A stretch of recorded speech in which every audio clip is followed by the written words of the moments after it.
ငယ်ချင်းများလုံးပဲမင်္ဂလာပါခုတိုင်ရာဒီမှာပြန်လည်ကြိုဆိုလိုက်ပါတယ်ဒီတစ်ခါပစုံကိုစီပြန်ဆက်ဆက်လေးဆက်သားဖြစ်တာလေးကိုပြန်ပြီးမျှဝေလိုက်ပါတယ်ပစုံကလေဘယ်လိုလုပ်စားစားအရသာရှိရဲဒီတစ်ခါတော့ဆက်ဆက်လေးနဲ့ပစုံရဲ့အရသာပေါ်လွင်အောင်ချက်သားဖြစ်တာလေးကိုပြန်ပြီးမျှဝေလိုက်ပါတယ်နော်ခုတိုင်ရာဒီ channel လေးကို subscribe မလုပ်ရသေးဘူးဆိုလို့ရှိရင်လည်းလုပ်ထားပေးပါအောင်နော်ပစုံက1 kg သုံးထားပါတယ်ပစုံကိုရေစီးပြီးပြီဆိုလို့ရှိရင်အခွန်လေးတွေကိုခွာမယ်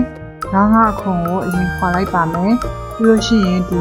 မျက်လုံးသားကနေပြီးတော့မျက်လုံးအောက်ပိုင်းတို့နော်အဲ့ဒါလေးကိုဖယ်လိုက်မယ်ပြီးလို့ရှိရင်လက်လေးကိုပါတစ်ခါလေးဖယ်လိုက်ပါမယ်နော်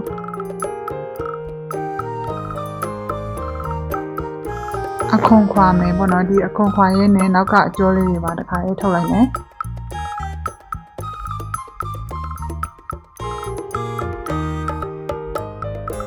ပစုံအခွန်ခွာတဲ့အခါမှာ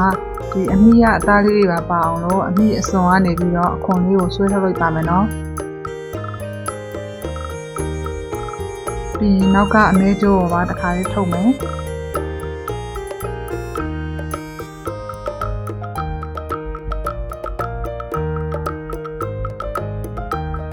ကျန်တဲ့ပစုံလေးကိုလည်းအဲ့လိုပဲလုပ်ပဲပေါ့နော်ဒီလိုမျိုးအခွန်ခွာမယ်ပြီးလို့ရှိရင်နောက်ကအကျိုးလေးကိုထုတ်မယ်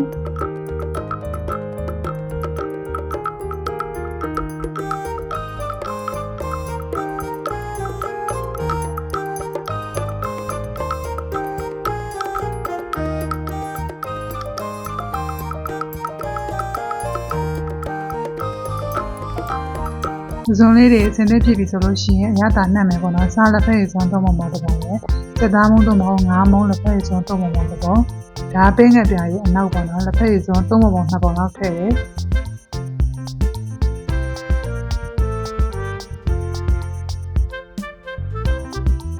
အရင်ဦးဆုံးပစုံလေးကိုအရသာလေးနှက်ထားလိုက်ပါမယ်နော်နေပြီးလို့ရှိရင်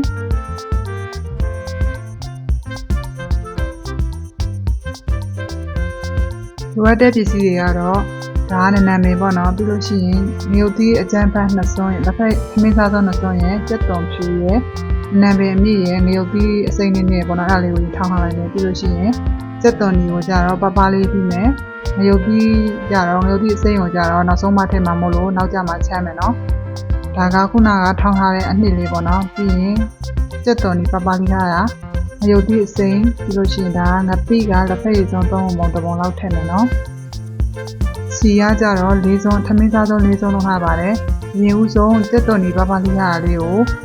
မီးလျှော့ပြီးတော့ထည့်ပြီးတော့စီရင်တတ်မယ်နော်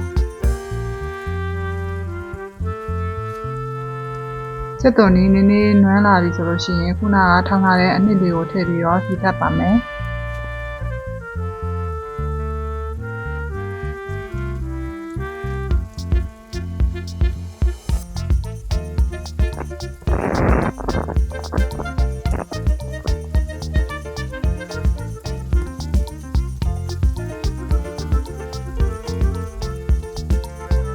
ဒီစနွေးကလက်ဖက်ရည်စွန်း3ပုံ1ပုံထည့်မယ်ခုနကငပိကိုထည့်ပြီးတော့လည်းစီတတ်မယ်စီတတ်တဲ့အချိန်မှာဒီလိုမျိုးအနက်လေးရမှုတ်တက်လာအောင်ပြီးလို့ရှိရင်ကြကြလေးစီတတ်ပေးပါမယ်နော်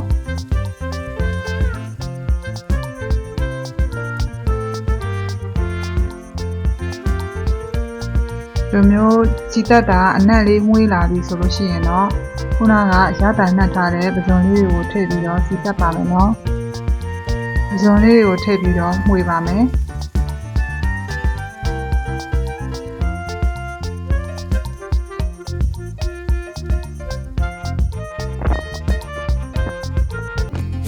အရင်ဦးဆုံးရေမထည့်ဘဲနဲ့အဖုံးအုပ်ပြီးလို့ရှိရင်မီဒီယမ်ဟီတ်လေးနဲ့9မိနစ်လောက်ချက်ထားလိုက်ပါမယ်နော်ပစုံကတော့ကြက်နေပြီပေါ့နော်အကြာကြီးချက်ကြမလို့ပစုံကကွေးသွားပြီဆိုလို့ရှိရင်တော့ကြက်ပြီ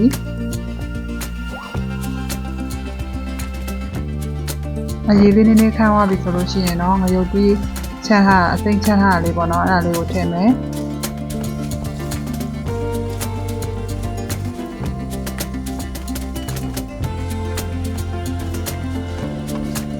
မျိုးသီးလေးတွေကြက်အောင်လို့ရေကနည်းနည်းမဆိုးရလောက်လေးပေါ့နော်နည်းနည်းလေးပဲထည့်မယ် မြုပ်သီးကြက်ရုံလောက်ပဲပေါ့နော်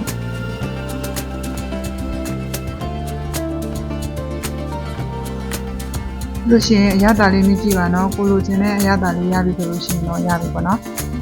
ပြီးလို့ရှိရင်နာမည်လေးအုပ်မယ်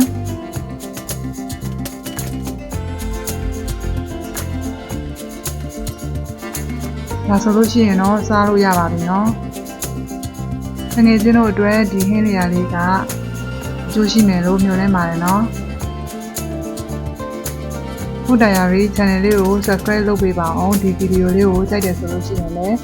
like and share လုပ်ပေးပါအောင်နော်ဆုံးဖြတ်ကြည့်ရှုပေးတဲ့အတွက်ကျေးဇူးတင်ပါတယ် bye bye